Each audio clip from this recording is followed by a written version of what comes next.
I just want to say to you, and I'm going to wrap this up quickly. My fear is that you're not addressing the issue. The issue is the reason we love Nelson Mandela is because he made a deal with the white elites, the power structures, the De Beers, the Oppenheimers, to remain in power, and he wouldn't touch their wealth, he wouldn't share their wealth, and that's why we in England love him, because the press tells us to. He betrayed the people of South Africa. And I'm frightened that unless you actually address the fact that the laws of South Africa doesn't make the corporations share the wealth as the Freedom Charter of 56 demands, my fear is nothing will change.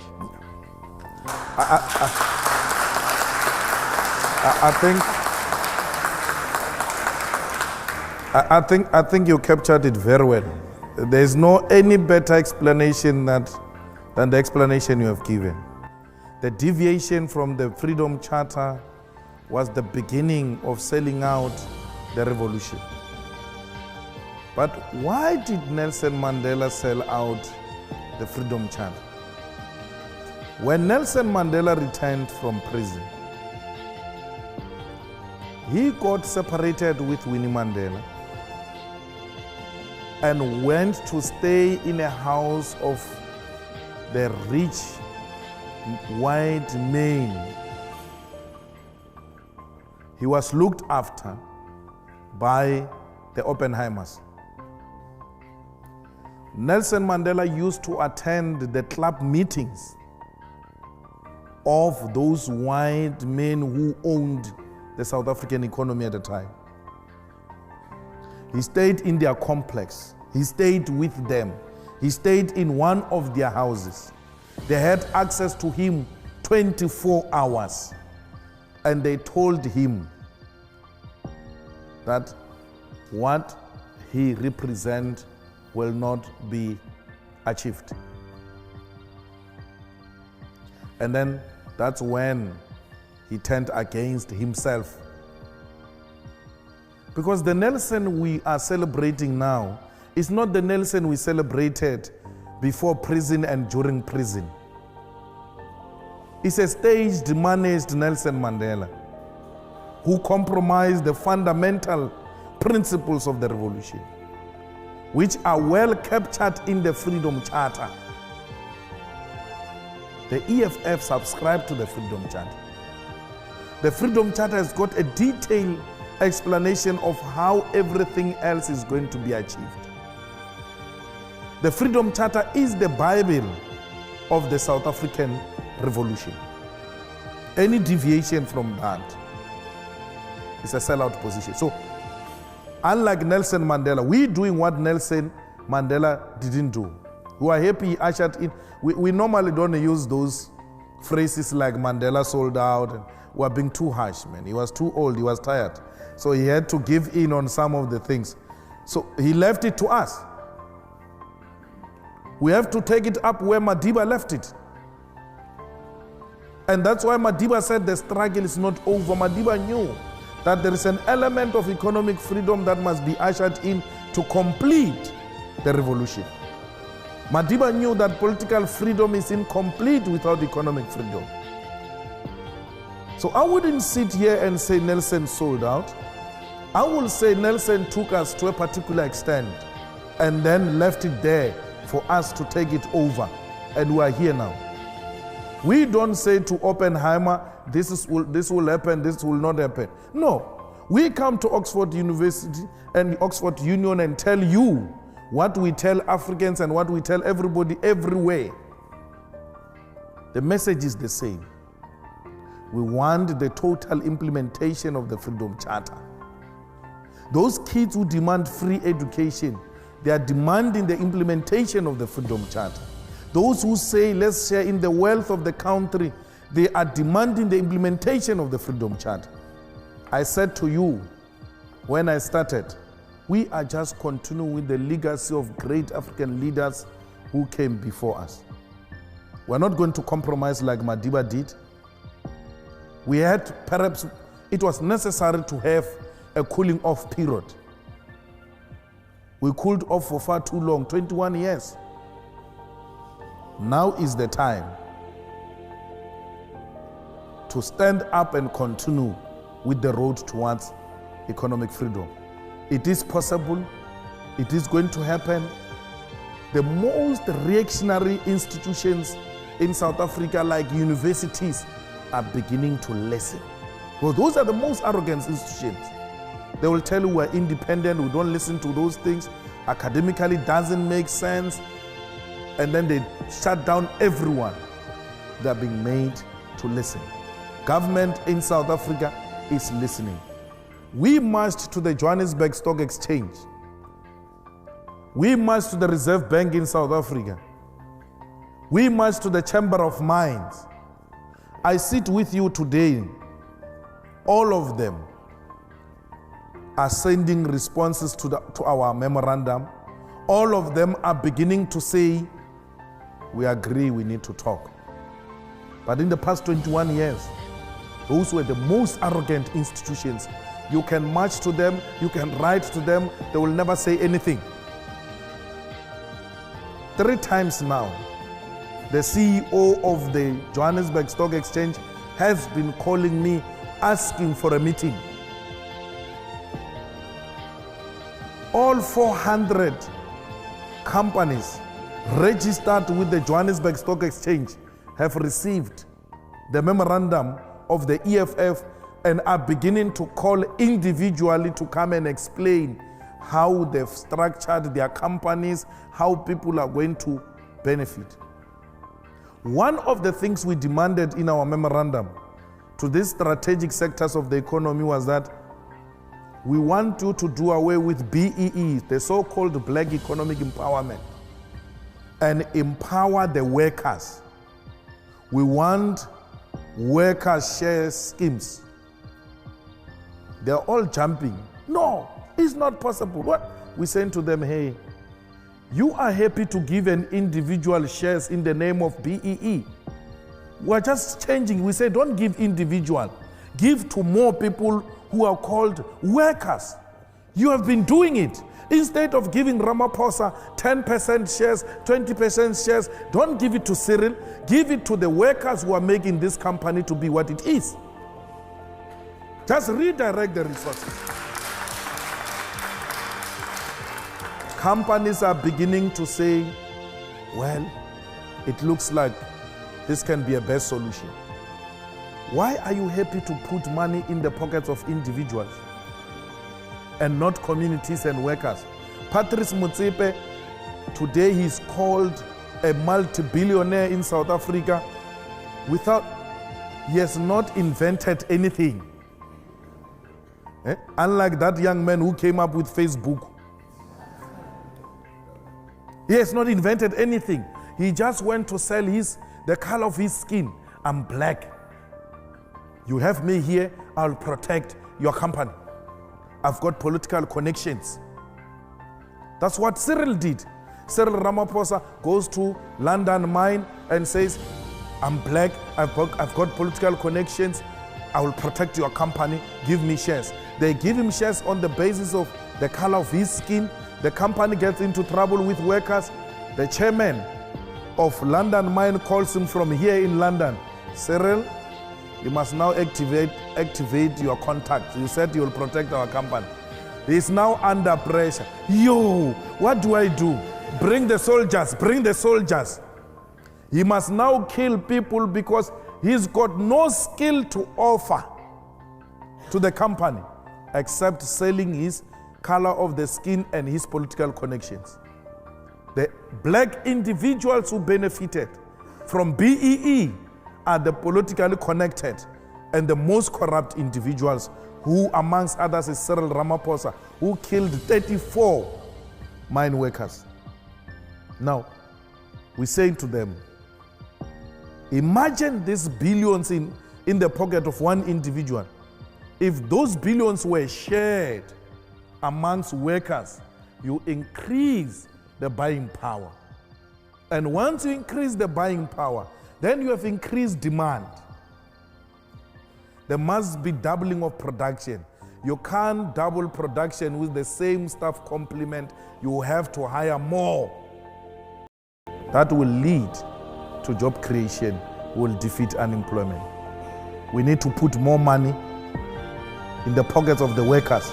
That is the most practical and effective way of redistributing the wealth in South Africa.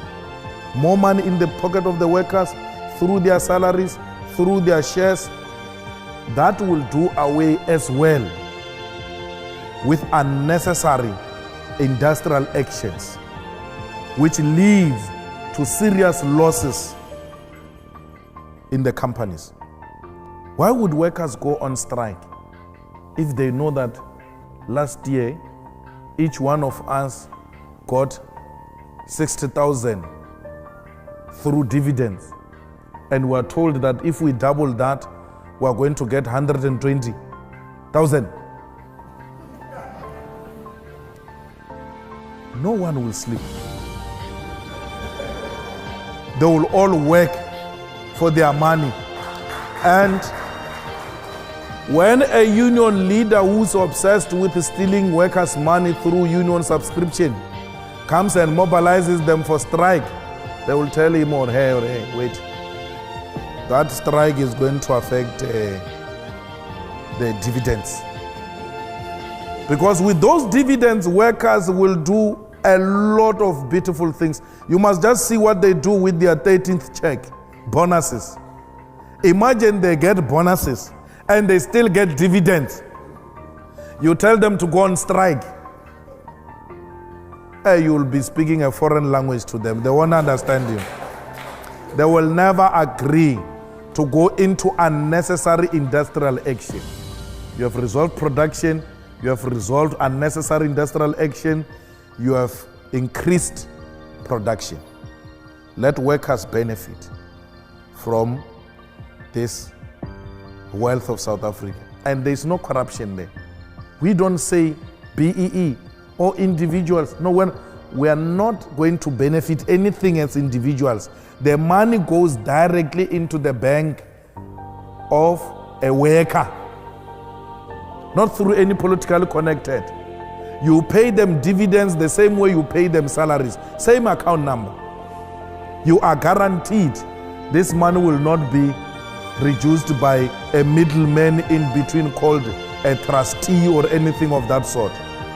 Workers themselves directly own the shares in the companies. And people are saying, look, this is the best way we can resolve a problem of inequality in South Africa. Richard,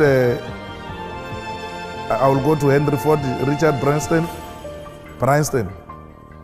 says, you don't have to worry about customers.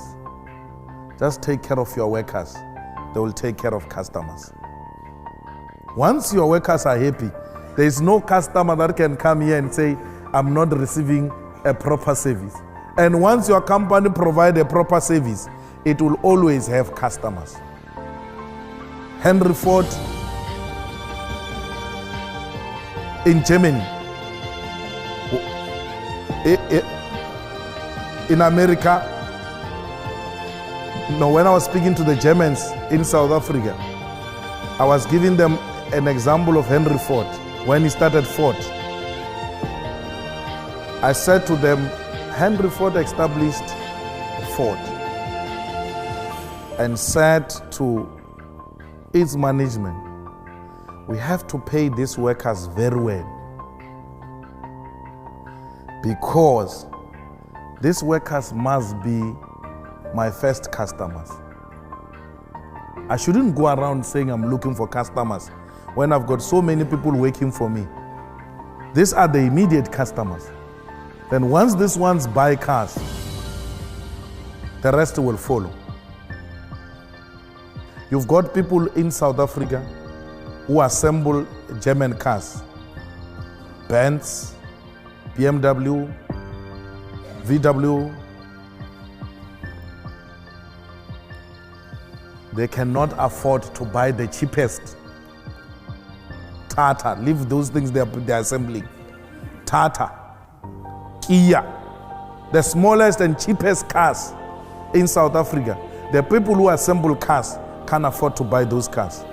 And then you go around saying there is no market in South Africa people are not buying here. How will they buy if you don't put money in their pocket? Have the same workers of BMW affording to buy BMW. They will not just afford to buy BMW, they will go and market that BMW themselves. Because workers are the best marketers, eh? They go around speaking good about their company and attract people to come and buy BMW. There's no market because you are not paying them well. Pay your workers. That's what we're saying to the companies. Pay your workers. They will look after you. They will look after your product. And when the revolution comes in South Africa, the workers will be the first ones to protect their own companies they work for, because they will know they are the shareholders. We shouldn't have workers as the first ones to destroy companies because they think these companies are useless, don't even add value in their lives, they are exploiting them. Workers in South Africa, if they are looked after, they will look after many families. In South Africa, you must know that when you work, you don't look after less than 7 people. 7 people you are guaranteed, they are your responsibility. So if you increase a salary of this worker, you are guaranteed 8 people will be looked after very well. And you will deal with all social ills in South Africa, including crime. South Africans don't just love crime. They are not inherently criminals. It's tough, it's difficult. They have to look for other means of survival. That's why they resort to dangerous things like committing crime. Once they are looked after, once their parents are looked after, once we reduce child-headed families, we are guaranteed of a peaceful South Africa. All these things we are asking for will lead to a situation where white people demolishes walls in their houses. All these things will lead to white people enjoying the beauty of their gardens. Because as it were now, they live in high walls, scared that they will be attacked by criminals anytime. Why would you be scared that a white person is going to attack you or a rich person is going to attack you? Therefore, you are building a high wall because you are scared of a rich person. No, you can't be scared of a rich person. You are scared of the poor. And you know they will come looking for what you have in the fridge and they don't have at home. That's why you are forever living in fear. You want to enjoy the beauty of your gardens. You want to enjoy the beauty of your house. Let's look after each other. There will not be a need for township people to come and steal in the suburbs of South Africa. That happens because even those who are working can't afford survival. I mean, these people who come and work for you in this house in the suburbs and you pay them peanuts, they are the ones who see all the beautiful things in your house. They are the ones who know the entrances into this house. They are the ones who know that today you are going for a holiday. They are the ones that know that you buy special grocery for your dog, yet you don't give them enough to go and feed their families, not dogs, families. Those are the people who need to be looked after. All of us will live in South Africa as a one big, happy family.